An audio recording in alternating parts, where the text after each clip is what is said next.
अपना जीवन साथी चुनने की बारी आती है, मुझे डेफिनेटली लगता है कि लोगों को अपना वो अधिकार होना चाहिए कि उनको अपना जीवन किसके साथ बिताना है, वो जो है वो डिसाइड कर सके। क्योंकि हम देश की सरकार चुन रहे हैं, तो जिसके साथ आपको पूरी ज़िंदगी जीना है वो तो 18 साल बाद आप डिसाइड करें। माँ बाप को जो इंसल्ट होता है वो कैसे, वो माँ बाप को नहीं, मेरा ये मानना है कि माँ बाप से बात करके माँ बाप को अच्छे से बना कर या माँ बाप को भी समझना चाहिए कि अगर बच्चे का खुशी कहीं पर है तो उस खुशी को बिना जात पात करके, भेदभाव किए बिना, ऊंच नीच धर्म और इस मामले में सोचे बिना अगर बच्चों को वो अधिकार दिया जाए। आपको जो देख रहा है सर, अगर दहेज कोई मांगता है तो क्या उससे शादी करना चाहिए या शादी नहीं करना चाहिए? बिल्कुल नहीं करना चाहिए कि एक माँ बाप अपनी बेटी को पढ़ाने में भी उतने ही पैसे खर्च करते हैं जितना कि बेटी को पढ़ाने में करते हैं, तो शादी के समय क्यों आखिर जो है लड़के को दहेज लेकिन वो तो बंद हो।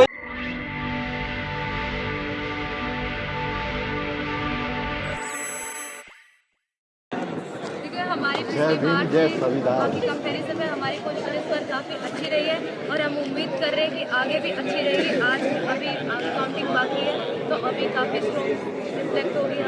अभी आप लोग जय भीम के नारा लगाने इसका मतलब ये होता है कि हम जैसे संविधान का भी हम सम्मान करते हैं और भीम का, अम्बेडकर जी का भी हम लोग सम्मान करते हैं। लेकिन अनिल मिश्रा ने नया वो करे संविधान और बाबा साहब को खत्म करने रखा है, तो उनको क्या कहेंगे? देखिए, जो कांग्रेस है, कांग्रेस ने ही हमेशा आवाज़ उठाई है, रिजर्वेशन दिया है और आगे भी हम लोग उनके लिए काम करते रहेंगे। वो जो कह रहे हैं वो साफ तौर से उनको कंडेम करते हैं क्योंकि हम लोगों ने काफ़ी काम किया है और हम लोग आगे भी काम करेंगे इस चीज़ के लिए। हमारे भाई बंधु हैं ये तो। मैडम एक चीज़ हमें थोड़ा बता दें, मैं दर्शकों को, जैसा बहुत से लोग कहते हैं कि ये बच्चे हैं इनको पढ़ना लिखना चाहिए, राजनीति करने की क्या मतलब है? देखिए, ये यूथ है, हम लोग यूथ है और हम ही आगे रिप्रेजेंट करेंगे। हम पढ़ाई के साथ साथ काफ़ी चीज़ें होती हैं और पॉलिटिक्स एक अहम मुद्दा है। हम लोग अगर अभी से हमारा लर्निंग प्रोसेस है, हम लोग आगे जाके इन्हीं चीज़ों को रिफ्लेक्ट करेंगे। तो ये जो कहते हैं पढ़ाई पे ध्यान देना चाहिए, पढ़ाई के साथ साथ भी ये चीज़ें भी ज़रूरी है। हम ही आगे जाके देश का भविष्य है। मेरा नाम प्रीति है और मैंने NSUI की इस बार की जनरल सेक्रेटरी की। मेरे पापा प्राइवेट कंपनी में जॉब करते हैं। मेरे पापा पहले जमींदार थे, फार्मर्स, और मेरी मम्मी हाउस वाइफ। कहाँ से? मैं हरियाणा से। बताइए जवाब सही है। तो ये अखिल भारतीय है। सर मैं आपसे जाना था पर्चे से।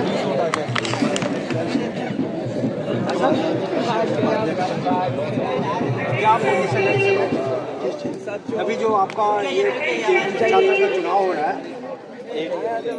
Attention please, Vice President, Hirakud Gopika Babu, 284. सब जो छात्र हैं ये वेट कर रहे हैं कि जो रिजल्ट आ रहा है, अनाउंस हो रहा है, तो सब अनाउंस इंतज़ार कर रहे हैं, सुन रहे हैं कौन कितना नंबर आ रहा है, ये अनाउंस सुन रहा है। ये सारे वेट कर रहे हैं, ये सब अपने अपने कैंप में अपने अपने जगह बैठे हैं, जितना छात्र हैं।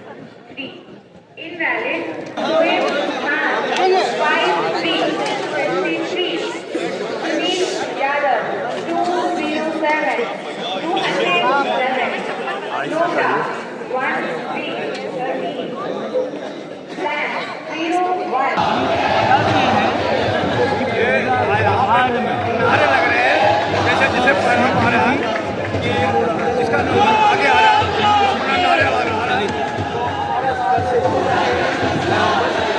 अध्यक्ष थे ये आज आप लोगों ने जीत हासिल की है, क्या इस जीत को बिहार के परिणाम जो आ रहा है उसका कुछ असर पड़ेगा? JNU की जो पॉलिटिक्स है इसका देशव्यापी असर हुआ। JNU जो संदेश देता है देश के बस मैं इतना बोलना चाहूँगा कि बिहार में जो बात है तो यहाँ पे जो चुने हुए जिसके ऊपर आप वाले समय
गोपिका सुनील दाने आदिति गोपिका सुनील दाने आदिति गोपिका सुनील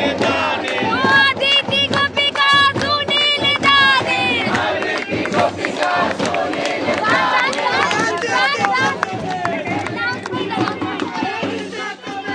बस बस बस मैडम ये जो नारा लगा रहे हैं इसका क्या मतलब है?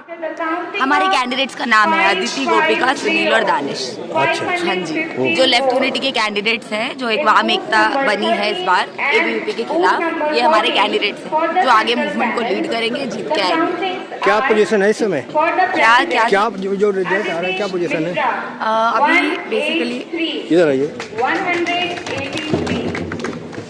थोड़ा सा रुक जाइए क्योंकि अनाउंसमेंट हो रहा है, अब वो लिख रहे हैं ना, तो अब आप उधर आ जाइए। राजरतन रजौरिया 4848। पोजीशन यही है कि अभी सेंट्रल पैनल का काउंटिंग चल रहा है, ट्रिपल एस के कुछ काउंटिंग्स बचे हुए हैं।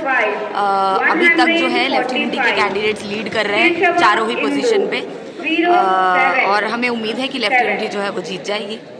तो मैडम ये आप लोग जो पॉलिटिक्स कर रहे हैं, जी। जैसे कहा जाता है कि बच्चों का तो काम है पढ़ने लिखने का, आप लोग राजनीति में पैसा खर्चा कर रहे हैं। बात यह है कि बच्चों का काम डेफिनेटली है पढ़ने का, लेकिन हम यहाँ तक पढ़ने के लिए आ पा रहे हैं क्योंकि जेएनयू जैसा एक यूनिवर्सिटी एग्जिस्ट करता है। 250 रुपए के फीस स्ट्रक्चर में आकर हम यहाँ पे पढ़ाई करते हैं। आपको भी पता है, जब मेरे पापा पहली बार आए थे इस यूनिवर्सिटी के अंदर, वो बहुत सरप्राइज थे कि यहाँ पे मुझे सिर्फ 250 रुपए देना है, क्योंकि वो तो ये सोच के आए थे कि मैं हज़ारों की फीस दूंगा इधर। तो इतना सरप्राइज उनको इसीलिए हुआ। आई थिंक आज बाहर जितने भी अभिभावक वो है, पेरेंट्स है, दे विल अंडरस्टैंड कि जेएनयू जैसा यूनिवर्सिटी जहाँ 250 रुपए में पढ़ाई कर पाते हैं, पढ़ाई हायर एजुकेशन कितना मुश्किल है और उसके लिए पैसे देना कितना मुश्किल है। बाहर अगर देखेंगे आप, सारी यूनिवर्सिटीज़ जो है, प्राइवेट यूनिवर्सिटीज़ जो है, उसमें लाखों का फीस लगता है। स्टूडेंट्स के लिए मुश्किल है वहाँ तक पढ़ाई कर पाना। मैडम आपका नाम? मेरा नाम स्वाति है, मैं अच्छा, यहाँ पीएचडी की स्टूडेंट। ये जो आपका कैंडिडेट है प्रेसिडेंट का कौन है? प्रेसिडेंट की कैंडिडेट हमारी है अदिति मिश्रा, जो कि यहाँ पे पीएचडी स्टूडेंट है।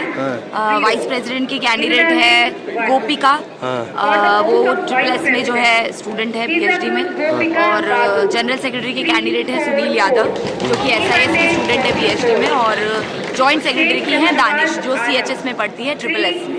तो ये हमारा लेफ्ट यूनिटी का पैनल है। पीछे कहाँ से है मैडम? पीछे कहाँ से? पीछे मतलब किस प्रदेश से आए अच्छा, हैं? मैं भागलपुर से हूँ, बिहार से। बिहार से हैं जी। तो आपको बहुत संघर्ष करके आना पड़ा होगा। माँ बाप क्या करते हैं? माँ बाप क्या करते हैं? मेरे पापा आर्मी में थे और माँ हाउस में अच्छा थे पहले, अभी नहीं है। अच्छा, तो आप यहाँ पर बहनों में अकेले हैं? नहीं, मेरी दो बहनें और हैं, हम 3 बहनें हैं और क्या बोलते हैं, तीनों ही पढ़ाई कर रही हैं। अच्छा, आप इसके बाद क्या करेंगे आप? पीएचडी किया है, इसके बाद पढ़ाने का प्लान है, एकेडमिक्स में जाने का प्लान है। शिक्षा में ऐसे लोगों की जरूरत है जो जाके यंग माइंड्स को शेप कर सकें।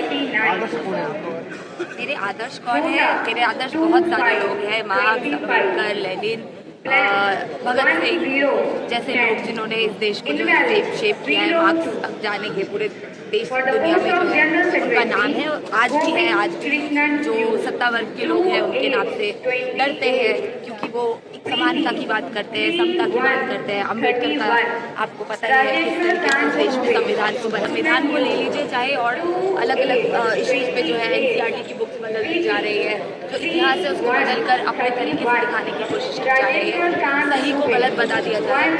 तो आज इस देश के अंदर चल रहा है, लेकिन इससे लड़ने के लिए मेरे ख्याल से जितने भी पिछड़े वर्ग के लोग हैं, जितने भी ऑपरेट सेक्शन से लोग आते हैं, उनको जो है यूनाइटेड के साथ में आकर जो है इसके खिलाफ लड़ना पड़ेगा। मैडम आप गांव देहात से आते हैं, आपसे समझना चाह रहा हूँ, आपने गांव देहात में अभी भी छुआछूत भेदभाव जातिवाद है? जी बिल्कुल है। ये लोग बहुत ऐसा बोलते हैं कि शहरों में जो है अब जो है छुआछूत बचा नहीं है, कास्टिज्म जो है खत्म हो गया। हमारी यूनिवर्सिटी के अंदर भी आप इस तरीके के एग्जाम्पल्स देख लीजिए, जहाँ ड्रॉप आउट रेट्स जो है, जिसमें जो पिछड़े समाज के लोग आते हैं उनका जल्दी ड्रॉप आउट हो जाता है, क्योंकि उनको उस तरीके से यहाँ पे उस तरीके का इंफ्रास्ट्रक्चरल सपोर्ट भी नहीं मिलता, टीचर्स का सपोर्ट नहीं मिलता। वाइवा में 1 नंबर 2 नंबर दे के जाते हैं, तो ये भी एक तरीके का जातिवाद बीमारी मानते नहीं मानते? जी बिल्कुल। इसको खत्म करने का कोई आइडिया है आपको?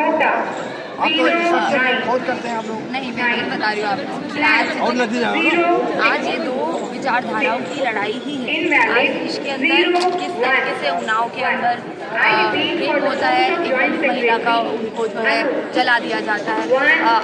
हाथरस उन्नाव में भी एक बीजेपी के अंदर जो है रेप होते हैं, एक महिला का उनको 3 साल तक जो है न्याय नहीं मिल पाता, उनके घर के लोगों को मार दिया जाता है। आप हाथरस में देखिए किस तरीके से महिला मैं ये समझना चाह रहा हूँ, आप एक स्टूडेंट हैं, गाँव देहात में आप लोग जाते होंगे नहीं, आपके, बिल्कुल। तो उसको खत्म करने का आइडिया बताइए कुछ आपके खत्म पास। करने का यही आइडिया है कि जो यंग जनरेशन है जो समाज में नया बदलाव ला सकती है, जो एक नया जागृति, एक नया ऊर्जा का संचार करती है, आप समझ लीजिए। जो यंग जनरेशन इसके खिलाफ लड़ रही है, यूनिवर्सिटीज़ में आप देखिए हमारे पूरे इलेक्शन कैंपेन में हमने जातिवाद के खिलाफ बात किया है। उसकी पॉलिसी कि हम किस तरीके से पॉलिसी लेवल पर जातिवाद को हैंडल कर सकते हैं, किस तरीके से लेवल में जो है डिस्क्रिमिनेशन ना हो, जो कांग्रेस सेक्शन से लोग आते हैं उनको स्पेस मिले, जेएनयू का फीस ना बढ़े तो 250 रुपये, क्योंकि जो कांग्रेस सेक्शन के लोग आते हैं वो अफोर्ड नहीं कर सकते, उनके माँ बाप इतने अमीर नहीं है। जो गाँव देहात से इंसान आता है वो यहाँ 10,000 की फीस देकर 10,000 का जो है पैसा देकर बाहर लेके रहना पड़ेगा।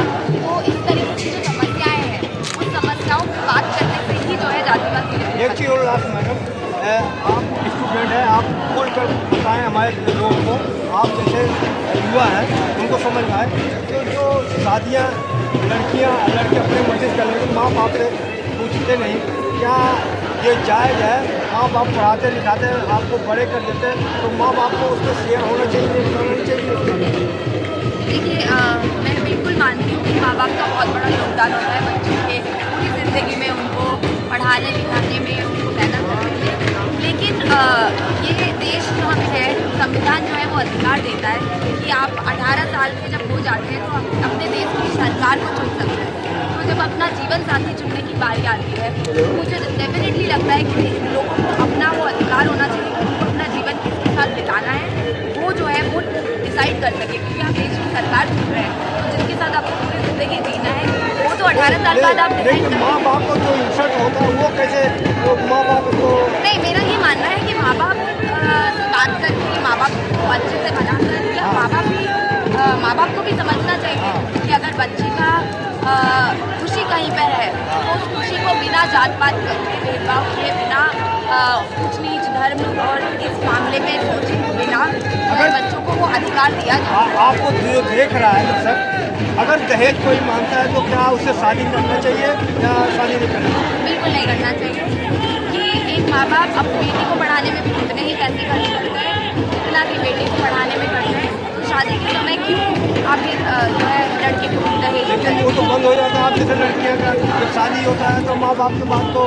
काट नहीं सकते, क्यों? माँ बाप हमारे बड़े हैं, बुजुर्ग हैं। देखिए, ऐसा नहीं है कि वो बंद हो जाता है। ये बात है कि हमारे समाज के अंदर महिलाओं को उतना बोलने का स्पेस नहीं दिया गया है कि अगर मैं अपने परिवार में बोलना शुरू करूँगी तो सब बोलेंगे कि अरे ये बदतमीज़ हो गई है, ये ऐसे हो गई है, वैसे हो गई है। समाज के अंदर शुरू से महिलाओं को जो है एक तरीके का कंडीशनिंग दिया जाता है कि आपके लिए ये करना सही है, ये करना सही नहीं है, ऊँची आवाज़ में बात मत करिए, बड़ों से बात मत करिए। तो महिलाएँ भी वो जो है इंटरनलाइज। मैडम आपसे इसलिए पूछ रहा हूँ, आप एक स्टूडेंट हैं, आपका बात पूरा देश सुनेगा, जानकार है, वो समझेगा। मेरा लास्ट सवाल, क्या महिलाओं को जो वैसे घूंघट काटती है तो घूंघट से इज्जत सम्मान मिलता है कि उनके जो बड़े हैं उनको बात को मानना सम्मान मिलता है? कैसे आप देती हैं?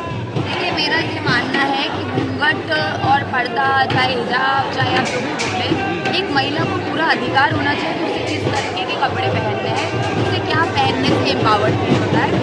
घूंघट पहनने वाली महिलाएं भी अगर अपनी मर्जी से वो कर रही है तो समझ में आता है। लेकिन हम देखते हैं, हम ऐसे रूढ़िवादी समाज में रहते हैं जहाँ पर ये दबाव डाला जाता है महिलाओं को कि आपको घूंघट लेना ही पड़ेगा, अगर आप घूंघट नहीं लेंगे तो आप एक अच्छी महिला नहीं।